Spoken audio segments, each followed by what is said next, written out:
Good evening. My name is Jason Wallace. I'm the pastor of Christ Presbyterian Church, and we welcome you to another installment of The Ancient Paths. Before I get into our subject for this evening, I wanted to invite you, if you are going to be going out to the Salt Lake County Fair this week, to stop by our book table. We are at the north end of the building. Just as you come in from the rides, we have an evangelistic book table. We'd love to see you. Also wanted to invite you, we meet Sunday mornings at 11 a.m. and 5:30 p.m. at 8630 West, 2700 South. That's Main Street, Magna. And we have a sister congregation, Berean Presbyterian Church, that meets at 3350 Harrison Boulevard at 9 a.m. We have a Bible study Sunday afternoons down at American Fork and some other outreach as well, and we hope that you can join us soon. We're going to shift gears a little bit this evening. There's a lot of talk, a lot of concern from people over what is happening to our country in a host of ways, but especially in terms of economics. And a lot of the responses are not biblical.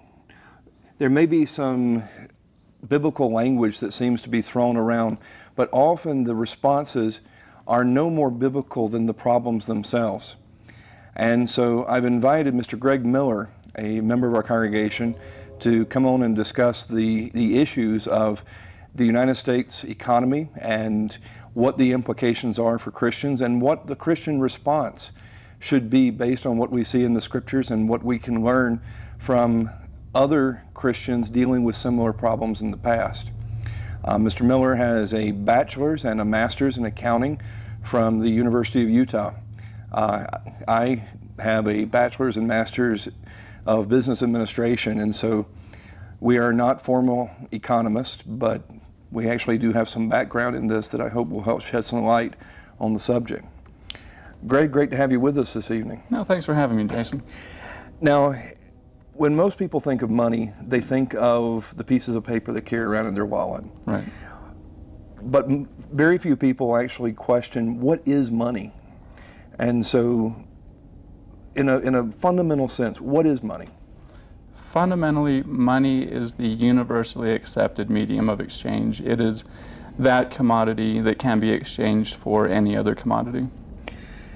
And so instead of me having to grow grain and then trade that to you for some tool, correct, we can have some medium of exchange like gold or silver that we can involve other people and have specialization within an economy so that maybe you don't want my grain, but Bob over here does, and Bob gives me a silver coin for it that then I can take it to you and get a tool or something like this. Correct, right. Money allows an economy to evolve beyond a primitive barter state, and it also allows individuals within the economy to specialize in labor.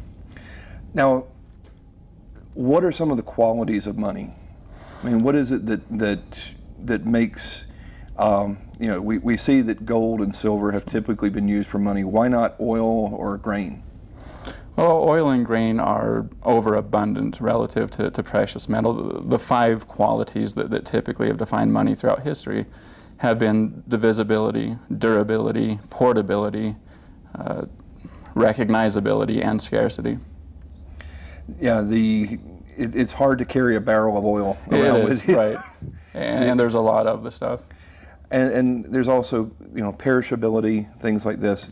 Which is why typically food does not work well as a money.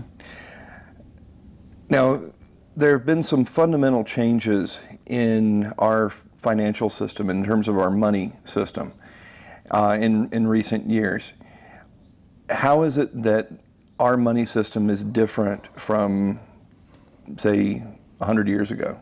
Well, we are now on what is called a fiat currency, meaning that the currency that we are forced to circulate, that we have to accept in settlement of all of our debts, public or private, is dictated to us by the political class. It's not chosen by participants within the economic market. Now, when we go through the Bible, we see that gold and silver were routinely used. Right. It wasn't something created by the state. No. It was created before the states and recognized by people, and the states actually had to limit themselves to what they were collecting in terms of taxes. They couldn't go out and borrow huge sums, but they also couldn't print money, could they? No, they couldn't. Well, as long as the citizens would not submit to legal tender laws, so long as the citizens demanded that something of intrinsic value back the state's currency, no, that the state in that instance could not print virtually unlimited sums of money like it can today. Now, in the U.S., we used to have gold coins. What happened to that? Franklin Delano Roosevelt took them away. Why would he do that? Well, he cited disaster and proclaimed it was for the public good, and that's basically all an autocrat need do.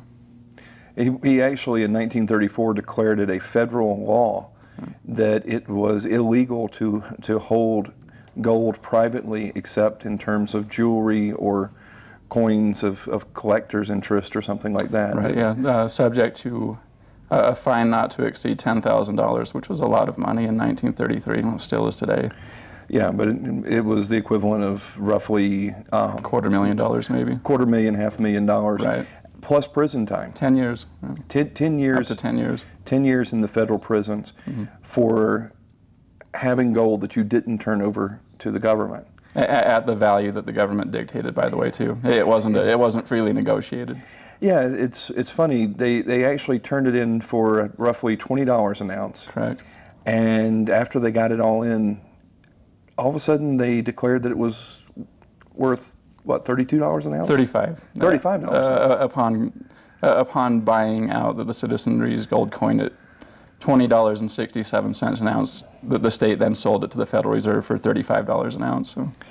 And basically what they did is they devalued the dollar. Correct, by 40% virtually overnight.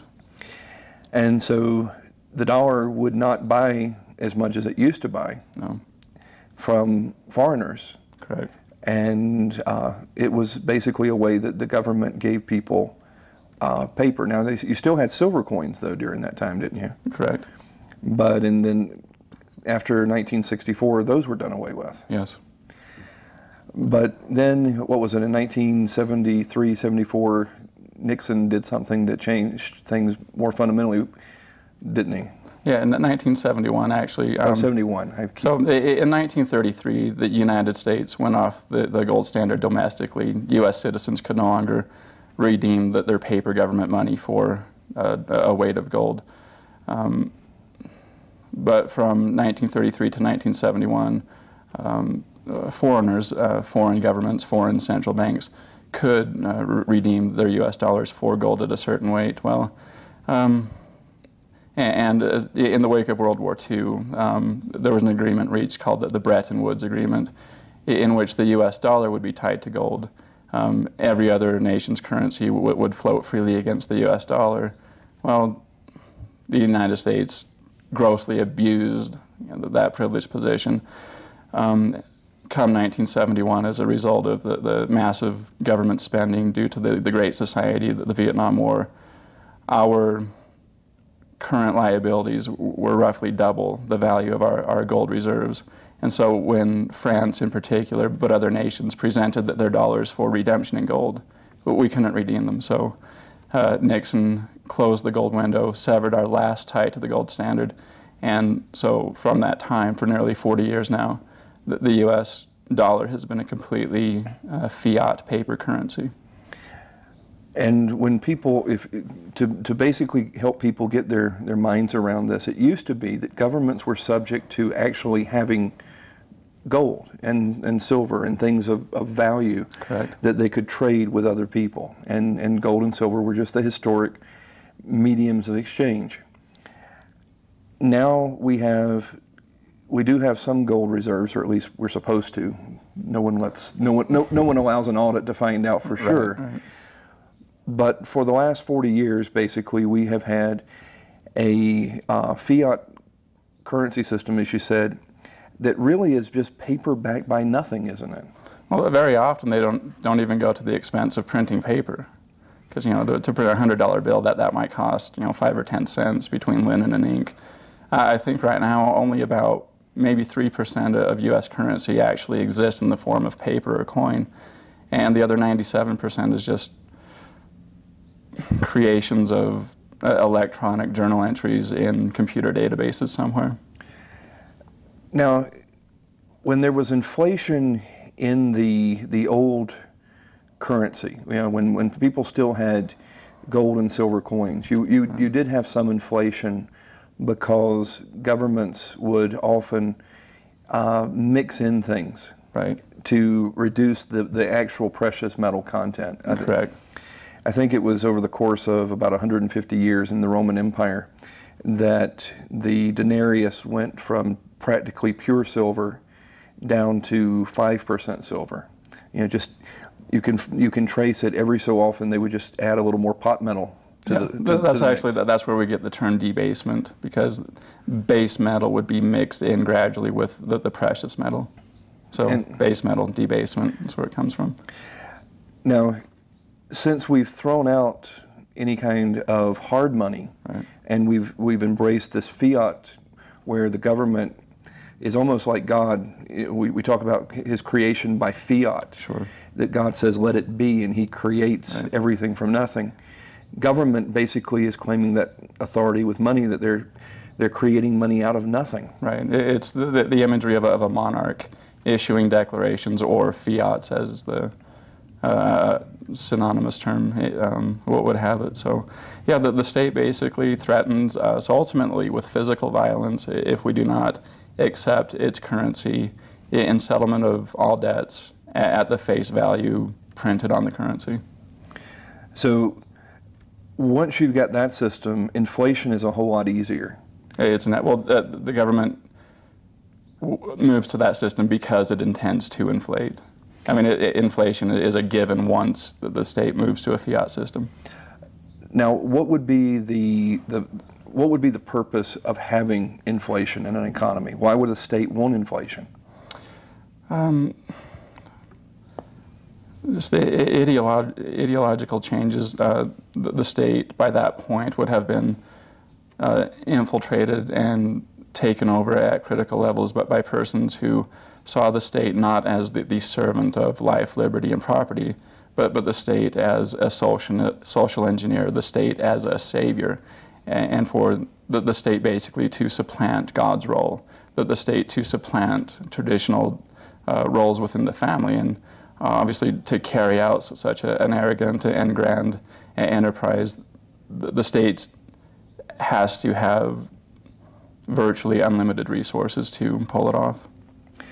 And it really is a two-edged sword, because it accomplishes two things at the same time. It debases private assets, in terms of if someone's sitting back saving money, trying to be frugal and things like this. He's punished. He's punished, right, because he may be getting an interest rate, but through quiet inflation that has been undermined completely. So he's impoverished, while the state is able, through basically a hidden tax, right, to create lots and lots of money. Sure. And gin up all kinds of activity that they can tax and regulate, and it's a self-fulfilling, it's self-propagating system, isn't it? It is, and the types of enterprises that the state often has in mind are destructive, that they're decivilizing.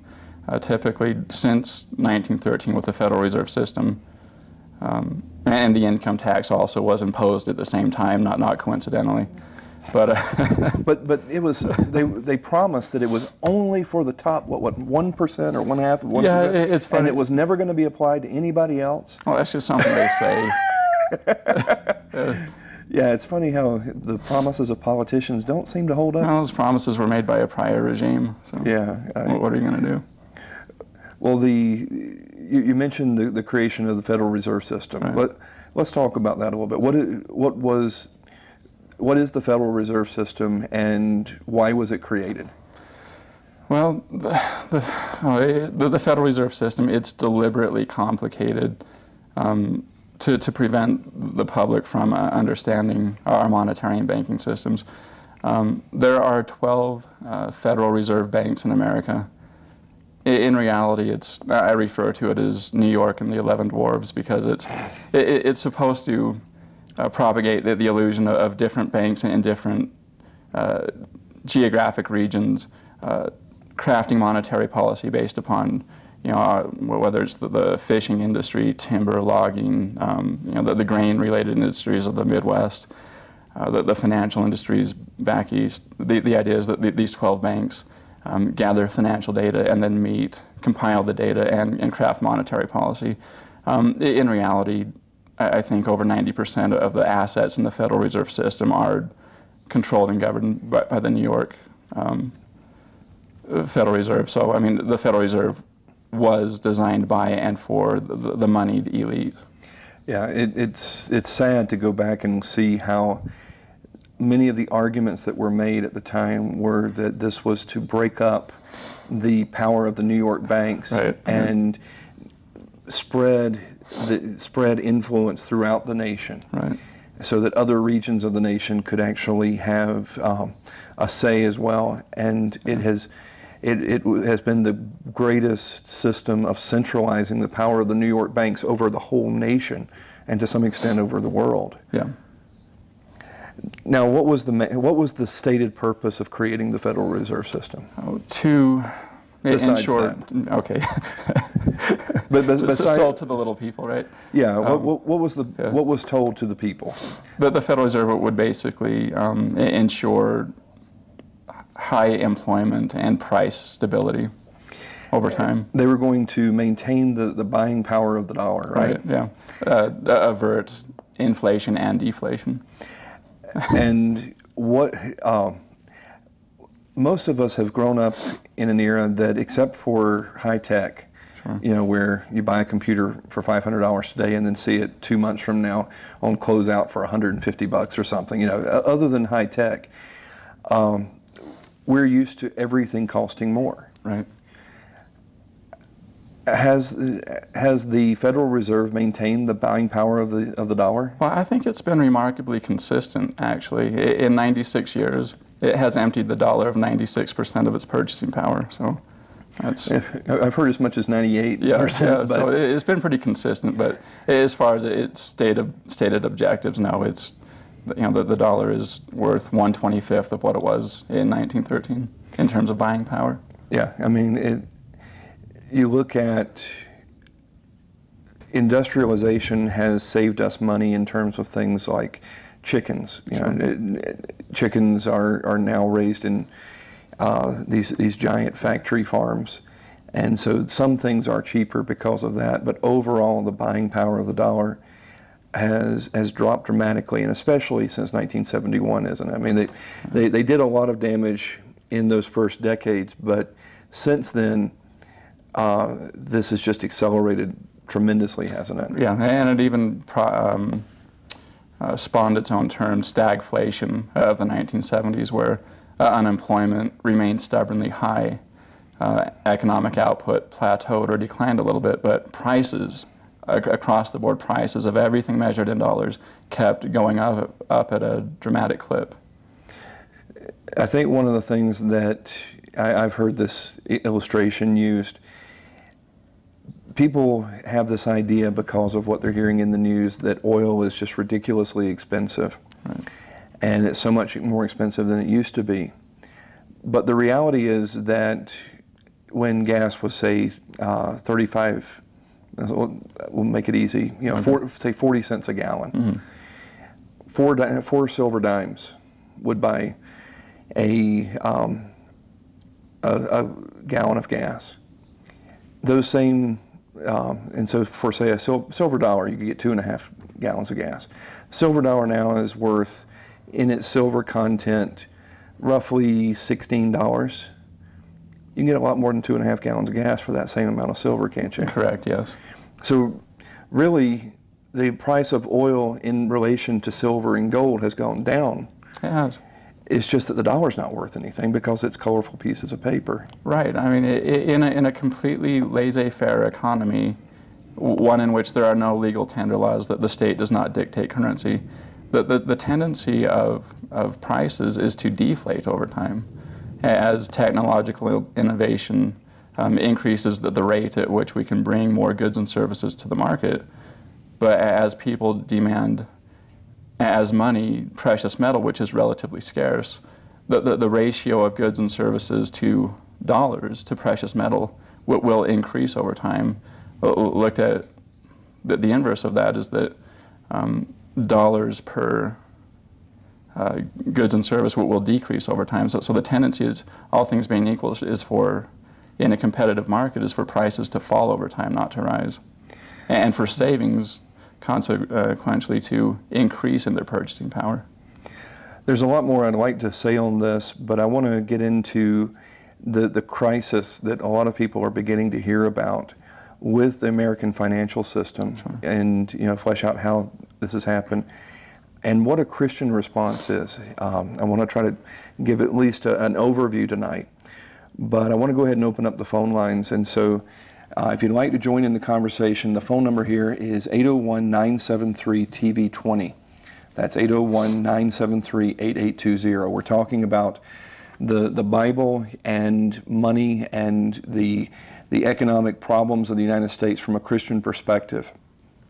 Now, I don't really have the time to be able to flesh all this out, but I mean, you can go through Scripture and see how money was being used in Egypt, right, with Joseph, when he's serving Pharaoh.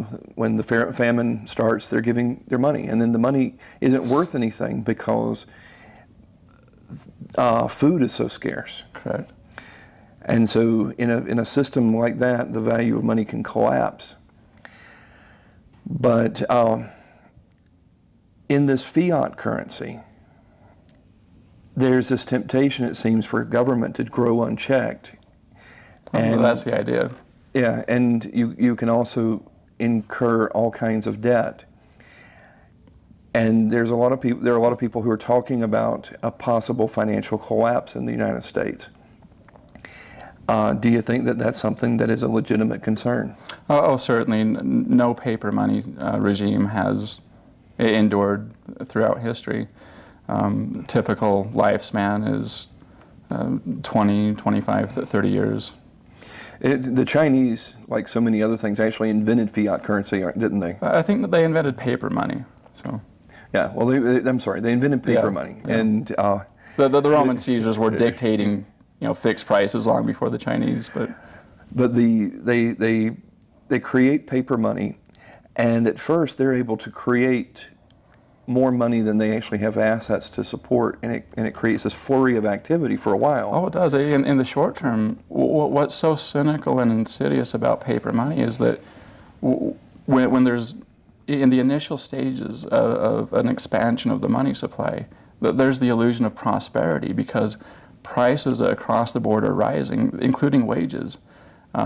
Assets have all of this phantom equity that people can use like an ATM machine. So, perhaps a person was earning, say, $80,000 a year. Next year, suddenly, 2 years later, he's earning $100,000. But because of all of this phantom equity in his home or car or various assets, he can maintain a $130,000 a year lifestyle. So employment tends to drop in the initial stages because various entrepreneurs are borrowing money recklessly and throwing it at any project just because money is so cheap, it's so oversupplied that the interest rate that they have to repay is so low that it induces them to, it makes projects look attractive and profitable that would not appear that way if money were scarce and the interest rates were higher. Now, this is a long-term problem that cuts across party lines. Yeah, sure. But following the 2001 attacks on the World Trade Center and the Pentagon, the Federal Reserve dropped interest rates dramatically to stabilize the economy, they said, and it created this huge boom in housing. Right. There were other things going on. President Bush said that he wanted everyone to be a homeowner. Right. Didn't matter whether they actually had money or a job or... No, it's nothing to stand in the way of an ideal like that. So. I mean, it used to be that to buy a home, you had to have 20% down, and a mortgage was 10 years. Sure. When you reduce it to 3%, and then you can actually borrow the 3% down, and you have 30 years, that creates a lot of demand, doesn't it? Oh, a tremendous demand. And so with demand being much higher, supply being relatively fixed, the prices of homes jumped. Right. Some say 20, 25, 30% per year in certain markets for 4 or 5 sustained years. We're going to keep fleshing this out. I'm going to go ahead and take our first call. We've got Galen with us from Salt Lake. Good to have you with us this evening. Galen? I would like to ask Greg Miller a quick question. Sure. It used to be that people were scared when we had $1 trillion debt. Now we have a $13.5 trillion debt. In your opinion, is the debt as bad as some people say it is? And if so, how does the federal government pay that money back? Thanks. Thank you, Galen. Well, the federal debt, say the $13.5 trillion, I think it's scheduled to be 15 or 16 by the end of this fiscal year. Yeah, they added, how much was it? 165 billion last month. Okay. Well, they've been doing that for so long. But anyway, that debt, it's not as monolithic as it seems on the surface. There are actually various entities that comprise it. Approximately 10% of that $14 trillion amount is held by the Federal Reserve itself.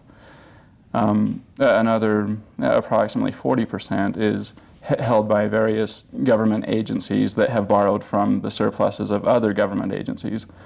So between, backing up a little bit, now when the Federal Reserve lends money to the Congress, when the New York Fed purchases government securities, the money that it uses to buy that debt is created out of thin air at the instant of the transaction. It's 100% counterfeit. And for that reason, in my opinion, there's no moral or economic reason to honor that debt as valid. I think it should be repudiated in its entirety, as should interagency debt held by government agencies, because what that represents ultimately, to honor that debt, would be to impose double taxation on the public. And so in my opinion at least, at least roughly half of the current national debt could be repudiated, just written off, dismissed without any tremendous consequence. Well, politicians seem to have a different view of that. Yeah, they don't respond to my emails.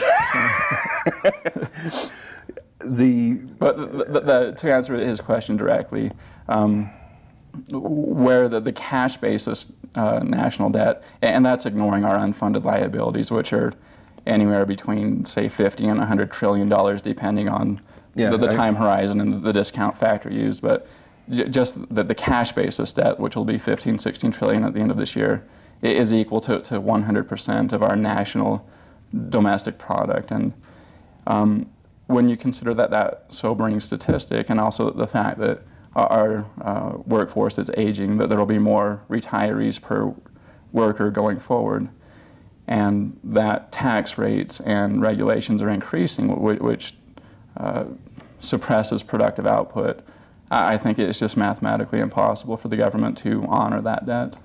So they're basically going to debase the currency through inflation like they've done so many times before, probably. Or another theory is that just walk away from it while our military is still strong and dare anybody to do anything about it. But more likely, I think they'll try to print it away. The Federal Reserve Bank of Dallas about 2-3 years ago actually said that if you totaled up the present value of all our unfunded mandates for Social Security, Medicare, Medicaid, etc., if you total them all up and in terms of their present value, we are bankrupt as a nation. Oh, many times over. That our liabilities exceed our assets as a nation. And then you add to that, that's just the federal system. You add to that the state debts. You add to that the municipal and county debts. You add to that individual debts. Right.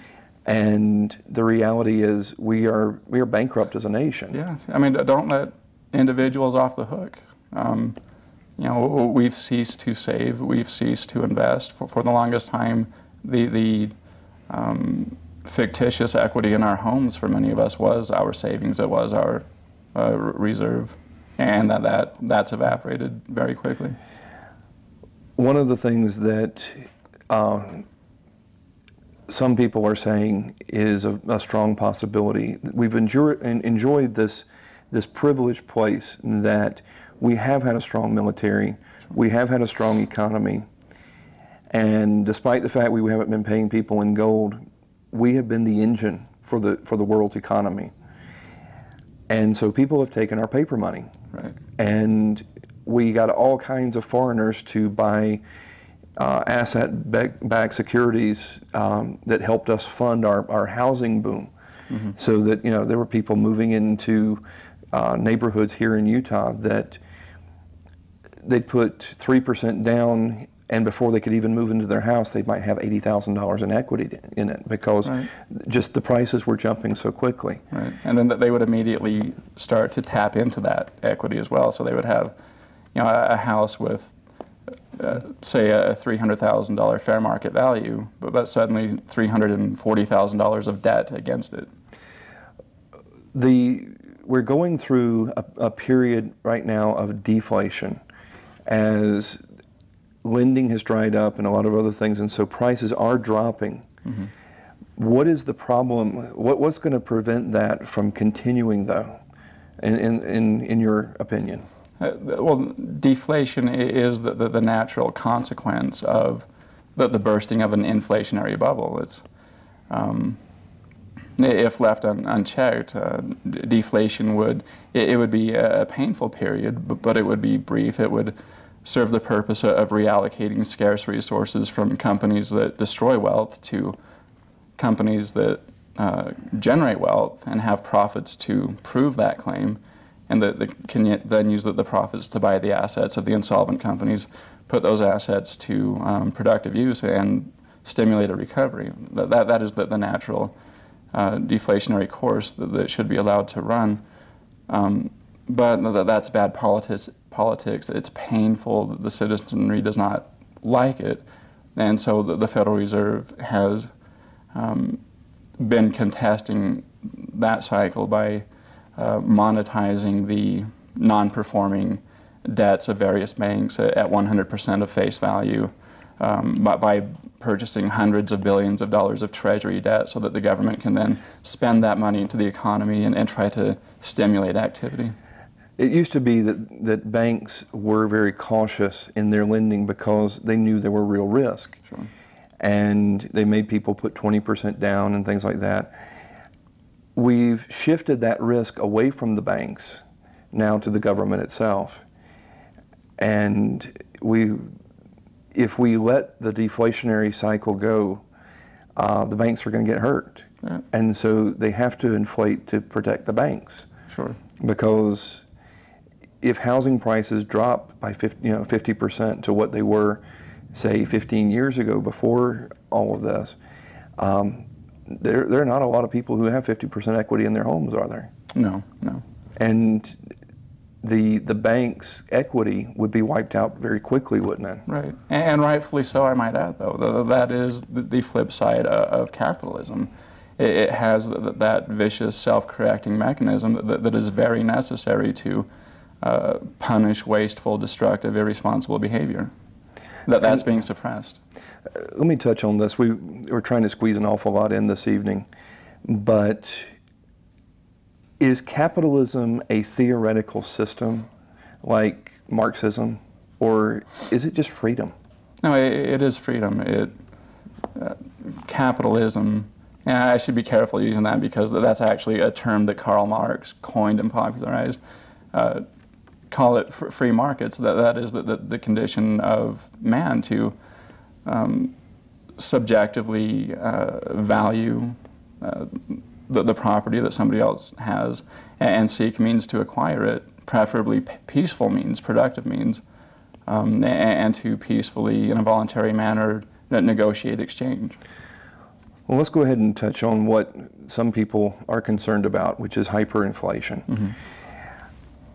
You have these collapses that are natural deflationary things after a bubble's popped. Right. And the temptation of the government is to blow up another bubble. Right, reinflate. You know, you had the high-tech bubble, you know, the dot-com bubble of the late 1990s, early 2000. With the popping of that bubble, when, you know, companies that weren't even making any money, like Pets.com, I think was supposed to, at a height, was worth, you know, tens of billions of dollars. Well, I think Yahoo had a higher market cap than GE. I mean, it was pretty ridiculous. Yeah, I mean, this is why AOL was able to go out and purchase Warner Entertainment, Time Warner, for stock, basically, because its market value was many times higher and wasn't making nearly as much money, but it was just this bubble. Right.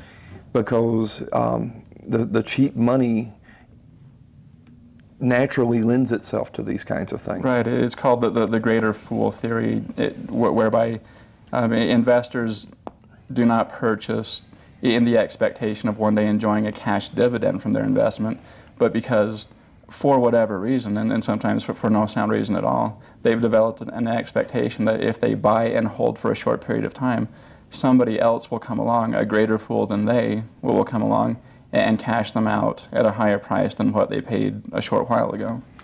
Well, eventually these bubbles don't work anymore, and in trying to counter deflation, all of a sudden something snaps and you end up with hyperinflation. In Weimar Germany, in Zimbabwe, can you explain that briefly? Well, there are varying definitions of hyperinflation. The definition that I favor is one that the currency, that the money supply grows so quickly and the currency loses purchasing power as a result so quickly that eventually, despite the presence of legal tender laws or threats of state sanction and violence, if people don't accept the currency, people stop accepting the currency, that they move to barter, that they move to hard assets, and that is effectively what happened in Weimar Germany and Zimbabwe. Now, the reasons were different. One could argue that the impossible peace imposed upon Germany by the Treaty of Versailles basically rendered the Germans of the 20s and 30s, economic slaves for the sins of their fathers, and so there was that dynamic. And then in Zimbabwe, the problem with Zimbabwe, in large part, is that it doesn't produce anything. That there are no goods and services really to soak up this glut of currency. When the Zimbabwean dollar was created in, I forget, the first year of independence, I think it was worth roughly 20 cents. And we're showing here a note that was released a couple of years ago, the $100 trillion note. And when that was originally released, money had become so devalued by that point that might have bought a loaf of bread for a few weeks. But within a matter of weeks, it wasn't worth anything at all. Right. Essentially, with a fiat money system, you have to have a government holding a gun to someone's head to say, you must take this colorful piece of paper. Correct. Or else people want real wealth for real wealth. Yeah, right. Legal tender laws force us to accept what we would reject if given the choice. In the Bible, we see that it is an abomination to God to have an unjust set of weights and measures. Mm-hmm.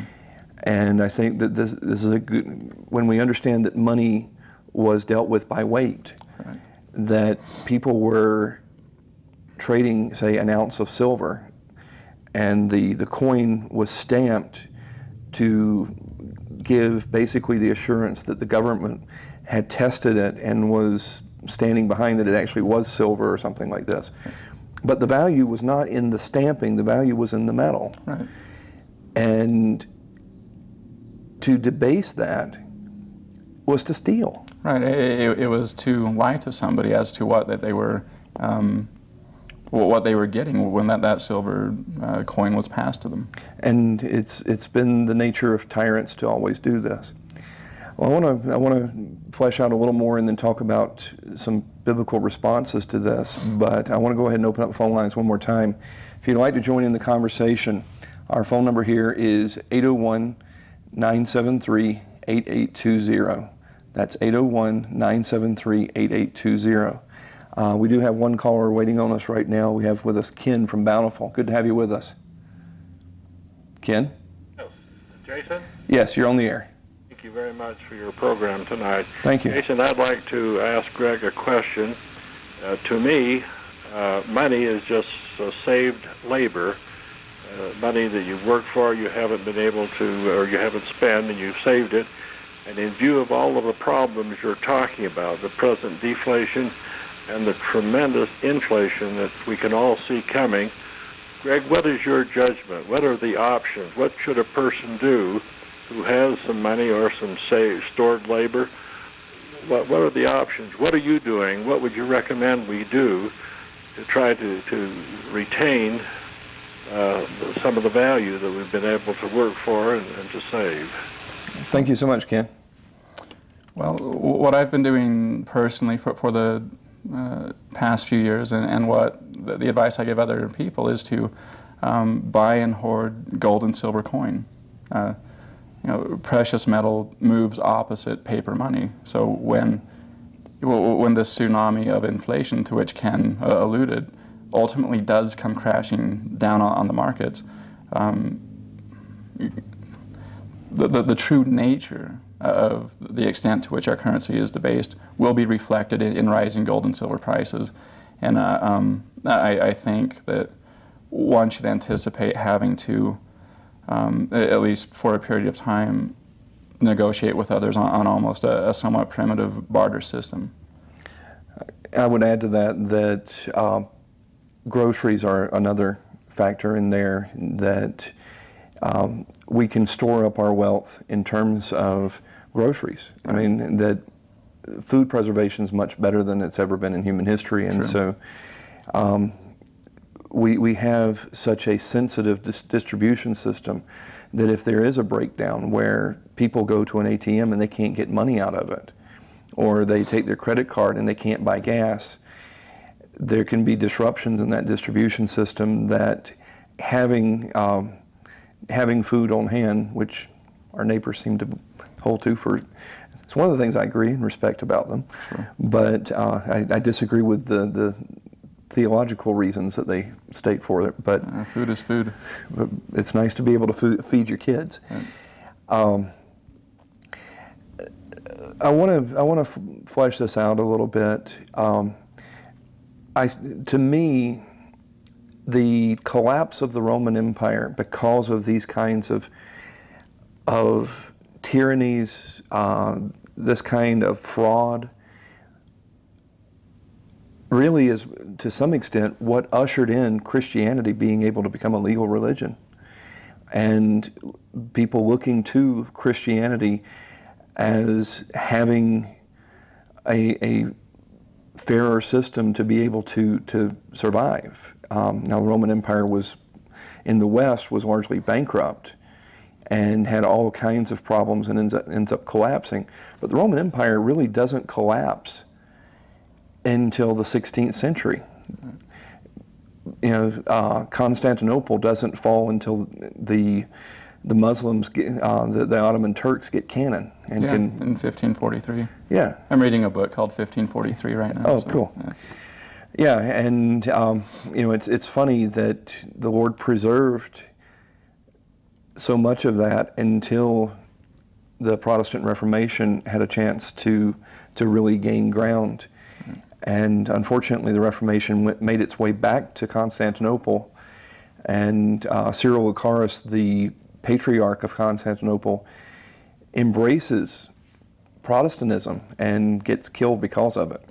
So they managed to quash the Reformation there, but at the same time, it's striking that it was the collapse of this pagan tyranny that made people ready to look at what the Bible said about fair weights and measures, about the rule of law, about that governments have limits and things like this. And my hope is that when governments can create money out of thin air and tell people, we'll educate your children free, it's hard to argue against that. When it all comes crashing down and people actually have to pay for what they get, then I think they're going to start reconsidering whether to turn their kids over to the state to raise for them. They may rediscover that education is inherently religious. Right. I think that in the turmoil, churches are going to have to stop being country clubs and entertainment shows, and we're going to have to go back to the roots of understanding that we're the household of God, and that we're brothers and sisters, and we have to bear one another's burdens. And when a Social Security check won't buy food, we're going to have to go back to taking care of our widows and orphans and being the church and doing the things that set us apart from the pagans in the first place. What do you think the normal ungodly people are going to be like when their parents' Social Security check isn't worth anything?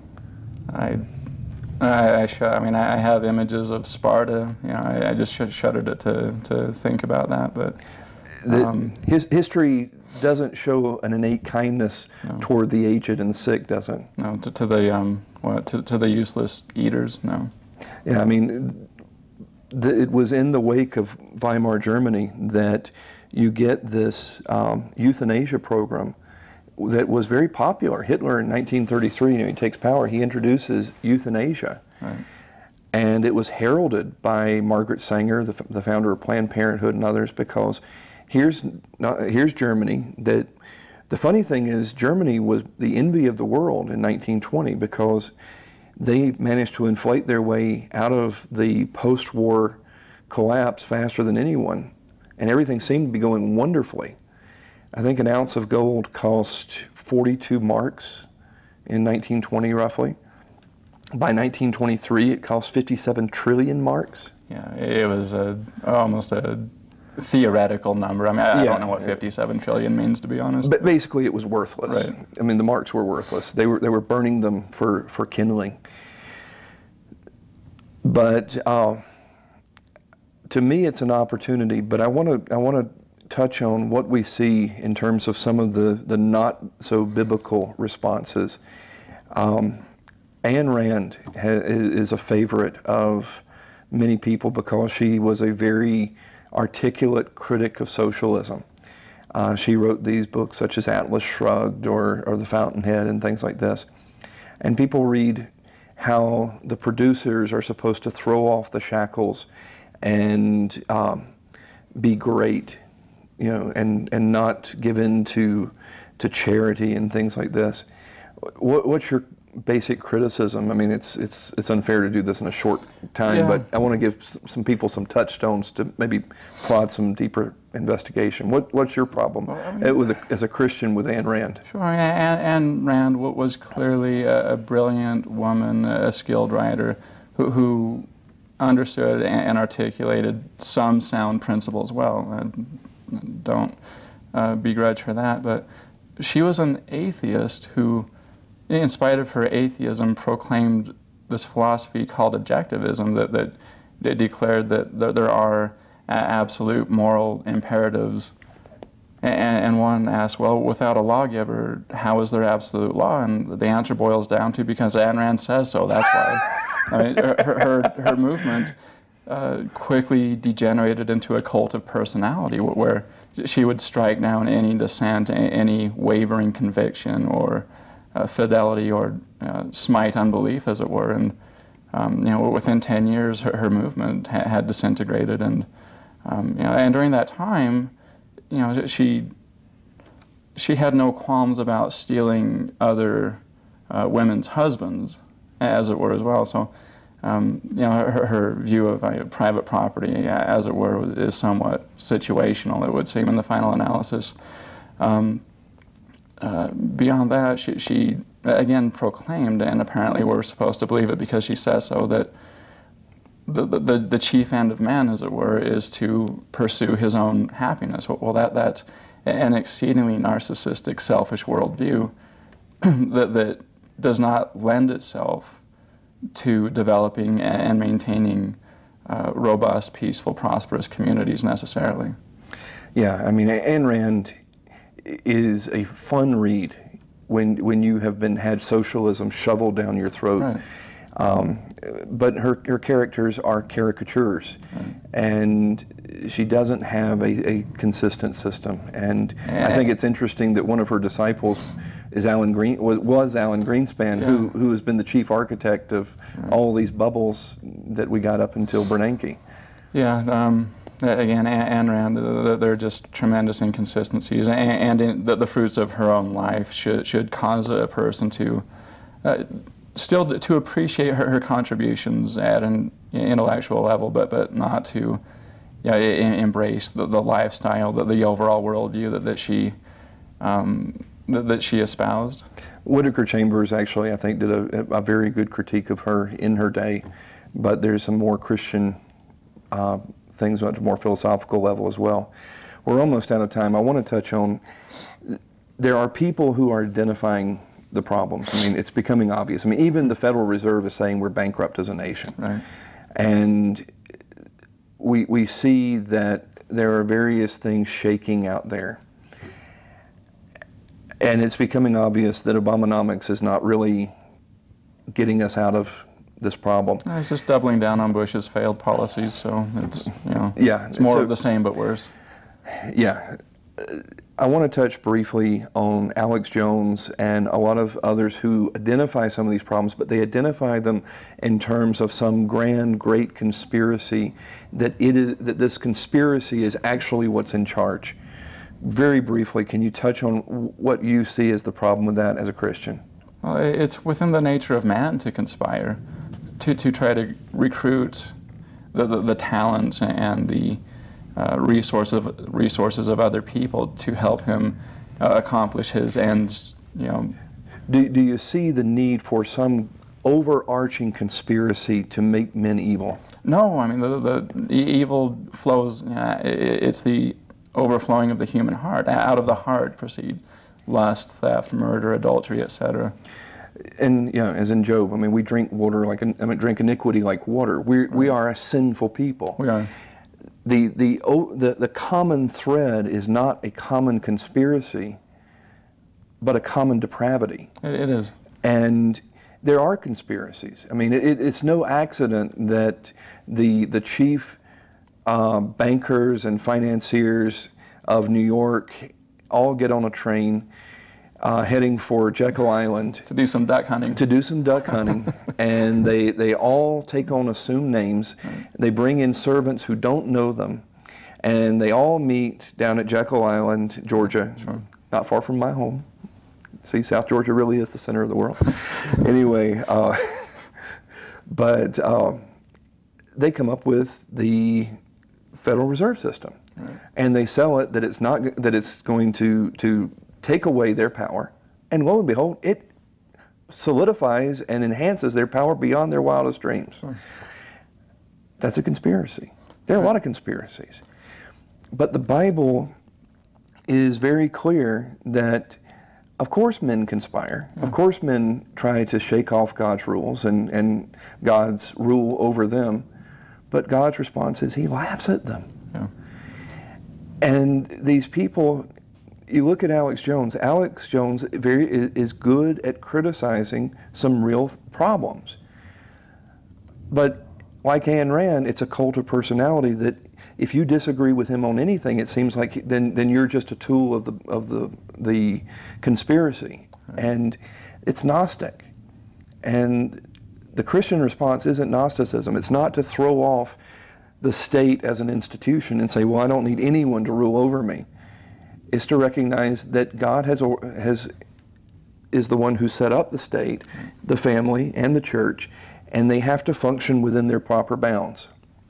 And rather than throwing off the state and going towards anarchy, which leads right back to tyranny again. Super state. Yeah, I mean, it's just, we need to go back and look at the Christian influence in the founding of this country. Even the people who were deistic and hostile to the Christian faith per se, yet they were shaped by views of human depravity and limited government. They were thoroughly Christianized by the believers around them. Right? There's so much more. I mean, I feel like we've just touched on the very tip of all this, but we're out of time. Greg, wonderful to have you with us. Oh, thanks again for having me. I've enjoyed it. If you would like more information on us, I invite you to go to our website, www.christpres.net. We are a congregation of the Orthodox Presbyterian Church. We believe the Bible is our only infallible rule of faith and practice. We believe that God's Word applies to all areas of life. The calling of the church is primarily spiritual, but that includes bringing the Word of God to bear in areas such as this. That when the state creates false weights and measures and tries to exceed its stated bounds, the church needs to call it to repentance. We meet Sunday mornings at 11 a.m. and 5:30 p.m. in the afternoons at 8630 West, 2700 South. We invite you to worship with us. We are historic confessional Presbyterians. We believe the Bible is our only infallible rule of faith and practice. We believe we are sinners saved by grace alone, through faith alone, in Jesus Christ alone. If you would like to visit with us, you can check out the website as I mentioned, or you can give us a call at 801-969-7948 and invite you to worship our sister congregation in Ogden and our Bible study in American Fork. Till next time, we wish you the Lord's blessings. Good night.